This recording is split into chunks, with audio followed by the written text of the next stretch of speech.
Star Trek. They turn an episode into a musical. How does that make any sense? We'll review it regardless. Star Trek! Hey, Commander Fennec here, and yes, following the footsteps of one of Buffy the Vampire Slayer's greatest episodes, a MacGuffin makes the crew of the Enterprise burst into song. Yeah, but Buffy was a fantasy series. That kind of craziness makes sense there. How can you even get it to work on a futuristic sci-fi setting? With lashings and lashings of technobabble, and a loving nod to the Hitchhiker's Guide to the Galaxy. Well, that's just so... Okay, yeah, that can work. The thing is, McClock, it didn't really matter why they started to sing. I mean, of course, you need some kind of a reason, with a potential threat and a means to resolve the situation. But the main thing when it comes down to a musical is, did it work? And did it? Well, this is going to be super subjective, because more than anything, this will come down to taste. If you don't like musicals, you're bound to hate this.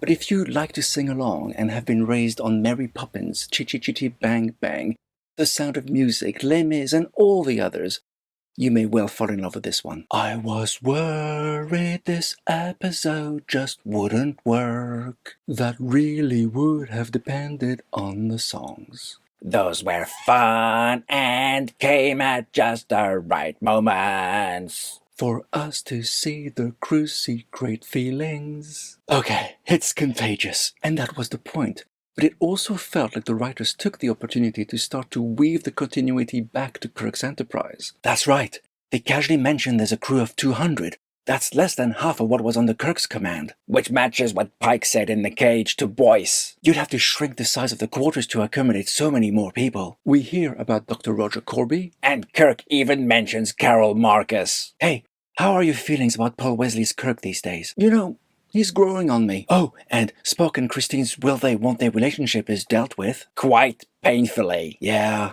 poor Spock. So, you have adherence to the past, well, future continuity. Great emotional numbers that put a huge smile on my face every time they came on. And the Klingons were... Oh, that was just ridiculous. But at the same time, it was a laugh-out-loud moment.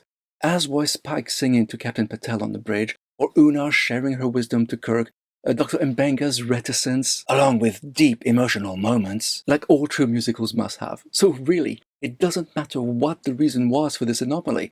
It was fun, and we had a great time. So much better than the cartoon crossover. Huh, there's no comparison. I'm awarding Subspace Rhapsody the full 4 paws. But tell me, what did you think of it? Share your thoughts down below. Live long and may the force be with you. Come on, sing along, this won't go on for very long. With regular reviews ever compare.